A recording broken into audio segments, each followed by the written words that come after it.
दोस्तों आज का प्रसंग बहुत ही मार्मिक एवं ज्ञानवर्धक है। दोस्तों आज का प्रसंग है भाग्य का लेख कभी मिट नहीं सकता।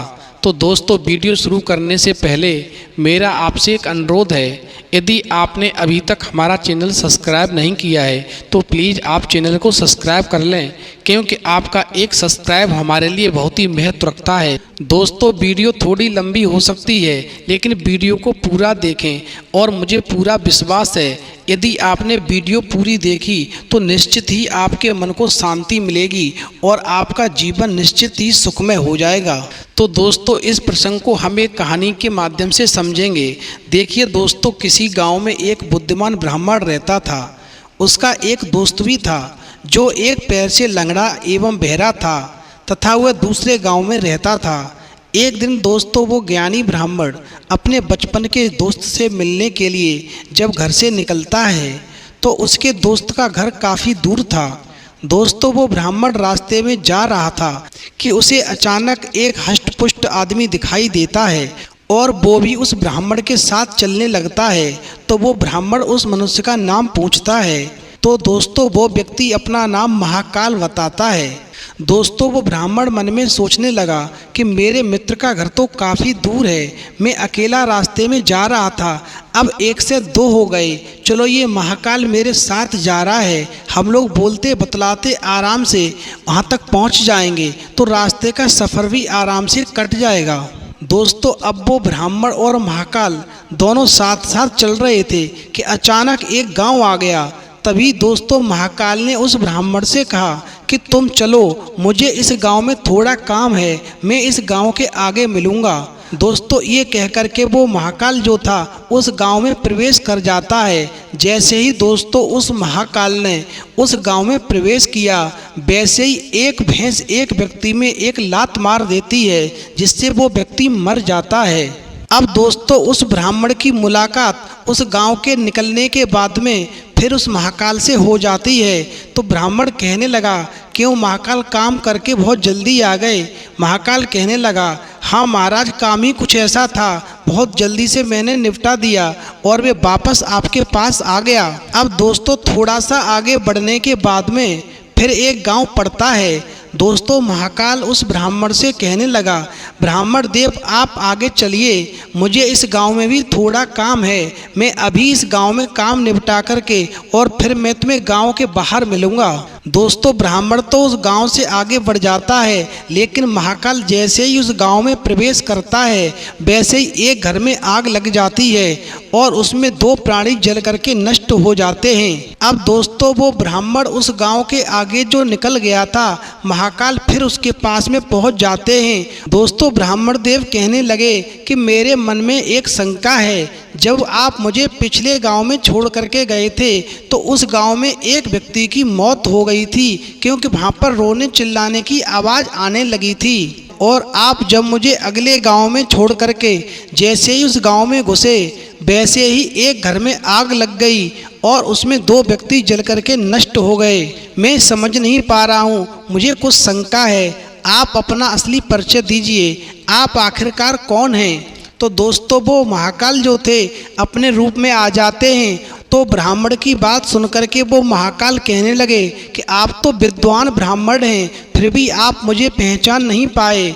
ठीक है, कोई बात नहीं, मैं अपना परिचय आपको बता ही देता हूँ। मैं यमदूत हूँ। जिन लोगों की उम्र पूरी हो जाती है मैं उनके प्राण लेने के लिए आता हूँ। दोस्तों पहले तो वो ब्राह्मण यमदूत का नाम सुनकर के डर गए, फिर उन्होंने हिम्मत से काम लिया और यमदूत से कहने लगे, अच्छा चलो कोई बात नहीं है, अब आप एक बात बताओ, इसके बाद मृत्यु किसकी होने वाली है? अब दोस्तों महाकाल कहने लगे कि अगली मृत्यु तुम्हारे मित्र की होगी, जिसके पास तुम मिलने के लिए जा रहे हो, और उसकी मृत्यु का कारण भी तुम ही बनोगे।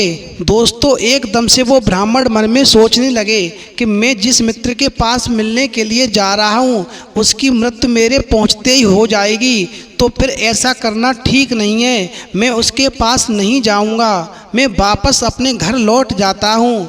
तो दोस्तों महाकाल फिर कहने लगे, हे ब्राह्मण देव, तुम जो मन में सोच रहे हो उस सोचने से कुछ भी नहीं होगा। तुम्हारे मित्र की मृत्यु निश्चित है और उस निश्चित समय पर तुम वहाँ पहुँचोगे।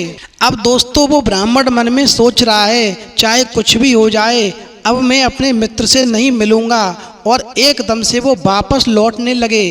दोस्तों थोड़ी ही दूर चल पाए, तब तक क्या देखते हैं कि उसका जो मित्र था बचपन का, वो उसी ब्राह्मण के पास दौड़ता हुआ आ रहा है। और जैसे ही उसके पास वो आया, दोस्तों ध्यान रखना, एकदम से उसे अटैक आया और उसी के आंखों के सामने उसके मित्र की मृत्यु हो गई।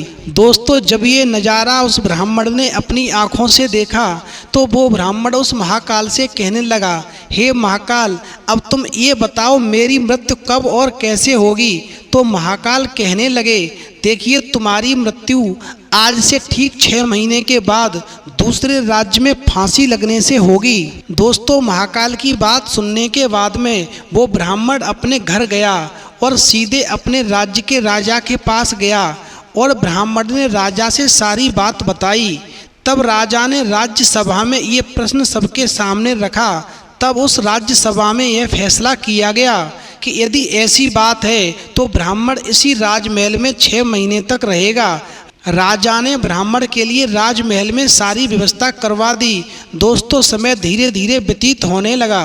एक दिन का जिक्र है। दोस्तों उस ब्राह्मण को नींद में चलने की बीमारी थी, लेकिन ये बात उस ब्राह्मण को मालूम नहीं थी। जिस दिन उसकी मृत्यु होने वाली थी उसी रात्रि को वो ब्राह्मण राजमहल से निकलकर और दूसरे राज्य के राजमहल में जाकर राजा के शयन कक्ष में, जहाँ पर राजा और रानी दोनों सो रहे थे, उनके बीच में जाकर के सो गया। दोस्तों सुबह जब राजा उठा और उस ब्राह्मण को अपने शयन कक्ष में देखा तो वो राजा एकदम से बहुत ही क्रोधित हुआ और उस ब्राह्मण को फांसी की सज़ा सुना दी। दोस्तों तब वह ब्राह्मण उस राजा से सारी कहानी बताने लगा। उनसे कहा कि इसमें मेरा कोई दोष नहीं है, मैं आपके पास कैसे आ गया ये बात मुझे नहीं पता है। आप विश्वास न करें तो मेरी मृत्यु एक फांसी के द्वारा ही होनी है, मुझे महाकाल ने बताया था और मुझे मेरे राज्य के राजा ने अपने राजमहल में एक सुरक्षित स्थान पर रखा था, पर मैं आपके पास कैसे आ गया ये बात मुझे नहीं मालूम है। दोस्तों जब उस ब्राह्मण ने उस राजा को सारी बात बताई तो उस राजा ने पहले वाले राजा को पत्र लिख करके पूरी जानकारी प्राप्त की। तो राजा ने सारी सूचना दी कि हाँ ये ब्राह्मण ठीक कह रहा है। इसे महाकाल ने बताया कि इसकी मृत्यु फांसी के द्वारा होगी, तो मैंने इसको अपने राजमहल में सुरक्षित स्थान दिया जिससे इसकी मृत्यु न हो।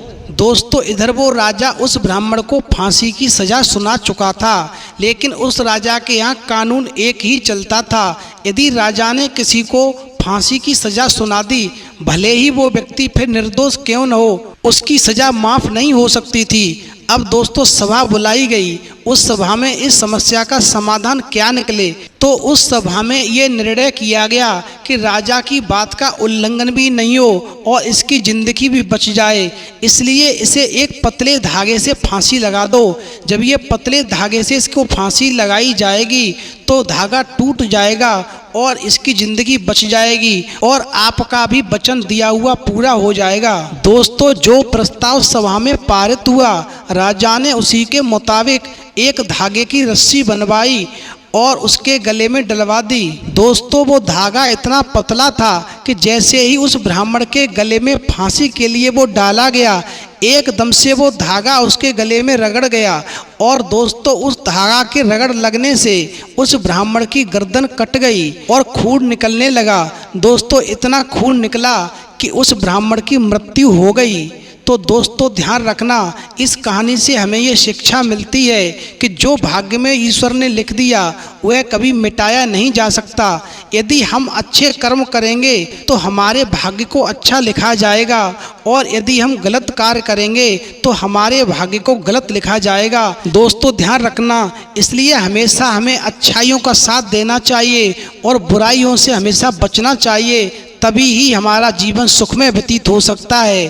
तो दोस्तों, यदि आपको हमारी वीडियो पसंद आई हो तो प्लीज़ आप हमारे चैनल को सब्सक्राइब करें, लाइक करें, शेयर करें, क्योंकि आपका एक सब्सक्राइब हमारे लिए बहुत ही महत्व रखता है। तो दोस्तों, इस वीडियो में इतना ही। फिर मिलेंगे एक नई वीडियो में नए प्रसंग के साथ। तब तक के लिए जय श्री राधे, जय श्री कृष्णा।